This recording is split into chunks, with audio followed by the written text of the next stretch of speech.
Hello friends, இன்றைக்கி நம்ம சேனலில் நம்ம பார்க்க போகிறது புரட்டாசி மாதம் ஸ்பெஷல் இல்லையா. இந்த மாதம் நம்ம தளியெல்லாம் போடுவோம். அதுக்கு ஒரு கோவில் புளியோதரை எப்படி செய்கிறதுன்றதை தான் நம்ம இன்றைக்கி பார்க்க போகிறோம். இது அசல் நம்ம கோவிலில் சாப்பிட்ற அந்த புளியோதரை எப்படி இருக்குமோ அதே மாதிரியே இருக்கும். வாங்க டீட்டெயில் ரெசிபி எப்படி செய்கிறதுன்றதை நம்ம வீடியோக்குள்ளார போய் பார்க்கலாம். இதுக்கு முதல்ல நான் 200 கிராம் புளியை நல்ல சுடு தண்ணியில் ஒரு மணி நேரம் போல் ஊற வச்சு எடுத்திருக்கேன். இப்போ இதை நல்லா நான் பெசரி விட்டுட்டு நான் இது பியூரி எடுத்து வச்சுக்கிறேன். நம்ம அந்த வெளியே அந்த புளி தண்ணியை எடுத்து வச்சுப்போம். இதுக்கு நான் 1.5 கப்பு தண்ணி சேர்த்து இந்த மாதிரி திக்காக எடுத்து வச்சுருக்கேன். இப்போ இது ஒரு ஓரமாக இருக்கட்டும். நம்ம இப்போ அதுக்கு முதல்ல ஒரு பவுடர் ரெடி பண்ணணும். அதை ரெடி பண்ணலாம். அதுக்கு ஒரு வாணலில் சில பொருட்களை நம்ம ட்ரை ரோஸ்ட் பண்ண போகிறோம். அதுக்கு ஃபஸ்ட்டு ஒரு 1.5 டேபிள் ஸ்பூன் அளவுக்கு மல்லி விதை எடுத்திருக்கேன். தனியா இருக்கு இல்லையா, அந்த விதையை நல்லா வாசனை வரணும். ஆனால் செவக்க விட்டுறாதீங்க, ரொம்ப அப்படியே கருக விட்டுறாதீங்க. வாசனை வரும்போது அது லைட்டாக செவந்து வரும் இல்லையா, அப்போ நம்ம அதை எடுத்துடணும். இந்த புளியோதரைக்கு இந்த பவுடர் தான் சீக்ரெட்டே. இது இருந்தாலே போதும். நம்ம எப்போ புளியோதரை மிக்ஸ் செஞ்சு இந்த பவுடரை நம்ம ஸ்டோர் பண்ணி வச்சுக்கிட்டு அந்த சாதத்தில் போட்டு கிளறினோம்னா நம்ம சூப்பரான அந்த டெம்பிள் புளியோதரை ஈஸியாக ரெடி ஆகிடும். வாங்க இதை எப்படி செய்கிறதுன்றதை அடுத்தடுத்த ஸ்டெப்பில் பார்க்கலாம். இந்த மாதிரி நல்ல அந்த செவந்து வர ஸ்டேஜில் நம்ம இது கூட காரத்துக்கு ஒரு 7லேருந்து 8 மிளகா சேர்த்துக்கோங்க. இது கரெக்டாக இருக்கும். இப்போ அந்த 200 கிராம் புளிக்கு சரியாக இருக்கும். மிளகாவோட காரத்தை பொறுத்து நீங்கள் மாறுபட்டு சேர்த்துக்கலாம். கூடவே 1 டேபிள் ஸ்பூன் அளவுக்கு கடலைப்பருப்பை சேர்த்து வறுத்தெடுங்க. எப்போவுமே இந்த பொருட்களை எல்லாமே தனித்தனியாக வறுத்தெடுங்க. எல்லாத்தையும் ஒன்றா போட்டு வறுத்திங்கன்னா ஒவ்வொன்றுத்துக்கு ஒவ்வொரு ஹீட் தேவைப்படும். ஸோ ஒரு சிலது கருகிடும், ஒரு சிலது சீக்கிரம் வேகாமல் வறுப்படாமல் இருக்கும். அப்புறம் இது கூடவே 1 டீஸ்பூன் அளவுக்கு மிளகு சேர்த்துக்கோங்க. மிளகு அந்த பொரியிற சவுண்டு வரும் பொழுது அது கூடவே 1 டீஸ்பூன் அளவுக்கு ஜீரகம் சேர்த்து வறுத்தெடுங்க. இப்போ இந்த மாதிரி வறுப்பட்டோடனே இதையும் எடுத்துருங்க. இது வறுப்பட்டு எடுத்ததுக்கப்புறம் 1 டீஸ்பூன் அளவுக்கு நம்ம வெந்தயம் சேர்த்து வறுக்கணும். இதுதான் முக்கியமான வாசனையே இந்த புளியோதரைக்கு. இது வாசனை. அதனால் கண்டிப்பாக இதை ஸ்கிப் பண்ணாதீங்க. ஆனால் இதை வறுக்கும் பொழுது கொஞ்சம் பார்த்து வறுத்தெடுங்க. ஏன்னா அது கருக விட்டுட்டிங்கன்னா அது ஒரு மாதிரி கசப்பு தன்மை கொடுத்துரும்.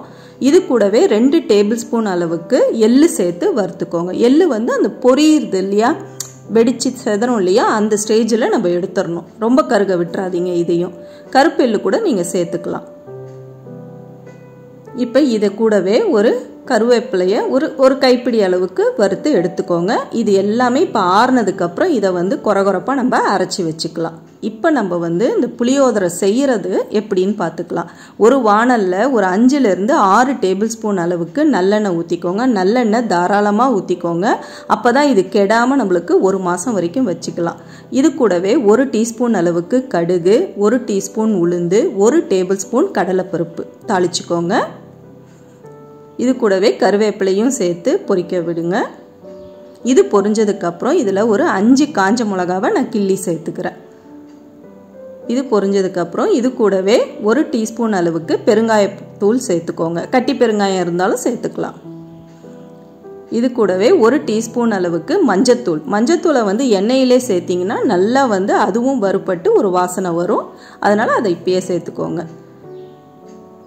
இது கூட 1 கப் அளவுக்கு நான் வறுத்த நிலக்கடலையை தோல் எடுத்து வச்சுருக்கேன். அதையும் இது கூட நான் சேர்த்து நல்லா வறுத்து எடுத்துக்கிறேன். இந்த எண்ணெயிலே இது எல்லாமே நல்லா வறுபடட்டும். இதுக்கு இப்போ தேவையான உப்பு சேர்த்துக்கோங்க. நான் கல் உப்பு தான் சேர்த்துருக்கேன். நீங்கள் எந்த உப்பு வேணாலும் சேர்த்துக்கலாம். நீங்கள் தேவையான அளவு சேர்த்துக்கோங்க. இப்போ நம்ம கரைச்சி வச்சுருக்கோம் இல்லையா அந்த புளி தண்ணி, அதை இதில் நம்ம சேர்த்துடலாம். இதை சேர்த்து இப்போ இது நல்லா கொதிக்கணும். உங்களுக்கு இந்த பச்சை வாசனை எல்லாமே போய் எண்ணெய் அப்படியே பிரிஞ்சு இந்த புளிக்காய்ச்சல் தக தக தகன்னு அப்படியே எண்ணெய் மேலே மிதந்து அப்படியே நமக்கு வரும். அப்போ தான் அடுத்த பொருட்கள்லாம் இதில் நம்ம சேர்க்கணும். இப்போ இது நல்லா கொதிக்கட்டும். ஆனால் ஸ்டவ் மீடியமில் வச்சுக்கோங்க. இப்போ பாருங்கள் எவ்வளோ அழகாக நான் சொன்ன மாதிரியே இந்த எண்ணெயெல்லாம் சுற்றி பிரிஞ்சு மேலே எண்ணெய் தான் இருக்கும். அடியில் தான் அந்த புளிக்காய்ச்சல் தங்கி இருக்கும். இப்போ இந்த மாதிரி நல்லா கிளறி விட்டுட்டு இதில் சில பொருட்களை இப்போ நம்ம சேர்த்துடலாம். இப்போ இதுக்கு 1 டேபிள் ஸ்பூன் அளவுக்கு நான் வெல்லம் சேர்த்துக்கிறேன். வெல்லம் வந்து ஸ்கிப் பண்ணாமல் சேர்த்துக்கோங்க. புளிக்காய்ச்சலில் டேஸ்ட்டை என்ஹான்ஸ் பண்ணி நமக்கு கொடுக்கறதே அந்த வெல்லம் தான். ஸோ அது கண்டிப்பாக சேர்த்துக்கோங்க. இது கூடவே நம்ம அரைச்சி வச்சுருக்கோம் இல்லையா பொடி, அதை வந்து 1 டேபிள் ஸ்பூன் அளவுக்கு நல்லா நிறைய சேர்த்துக்கோங்க. சேர்த்து நல்லா இதை கிளறி விடுங்க. இது கிளறினதுக்கப்புறம் கொஞ்சம் நிமிஷம் ஒரு 2 நிமிஷம் போல் அது வந்து நல்லா கொதிச்சு வரட்டும். அதுக்கப்புறம் நம்ம வேற ஒரு கண்டெய்னரில் இதை எடுத்து ஆறுனதுக்கப்புறம் ஸ்டோர் பண்ணி வச்சுக்கலாம். இது வந்து 1 மாதம் வரைக்கும் கூட நமக்கு நல்லா இருக்கும். பார்த்தீங்களா, இப்போ இந்த மாதிரி கொதிச்சு வந்ததுக்கப்புறம் எவ்வளோ நல்ல கலர் பாருங்கள். அது அந்த மாதிரி ஒரு கலரில் வரும்பொழுது தான் இதை நம்ம இறக்கணும். இப்போ இதை ஆறுனதுக்கப்புறம் இதை வந்து நம்ம ஒரு ஏர்டைட் கண்டெய்னரில் போட்டு எடுத்து வச்சுக்கிட்டிங்கன்னா 1 மாதம் கூட இந்த புளிக்காய்ச்சல் நல்லா இருக்கும். ஆனால் வந்து இப்போ இதை வந்து நான் உடனே நான் சாதத்தில் சேர்க்கல. நான் வந்து இப்போ இதை முதல் நாள் செஞ்சுட்டு மறுநாள் தான் நான் சாதத்தில் சேர்த்து கிளற போகிறேன். அப்போ தான் இந்த புளிக்காய்ச்சல் நமக்கு டேஸ்ட் கொடுக்கும். இப்போ பாருங்கள், 1 கப் ரைஸில் நான் 1 டீஸ்பூன் அளவுக்கு அந்த புளிக்காய்ச்சல் சேர்த்துட்டு கூடவே உப்பும் சேர்த்துருக்கேன். இது கூடவே 1 டீஸ்பூன் அளவுக்கு நம்ம செஞ்சு வச்ச பவுடரும் சேர்த்து இப்போ இந்த சாதத்தை நல்லா கிளறி எடுத்துடலாம். சாதம் கிளறும் பொழுது நம்ம வந்து நல்லெண்ணெய் சேர்த்து கிளறிக்கோங்க. பாருங்கள், நம்ம கோவில் புளி சாதம் சூப்பராக ரெடி ஆயிடுச்சு. இதே மாதிரி ஒரு ரெசிபியோட நம்ம சீக்கிரமே அடுத்த வீடியோவில் பார்க்கலாம். Thank you friends.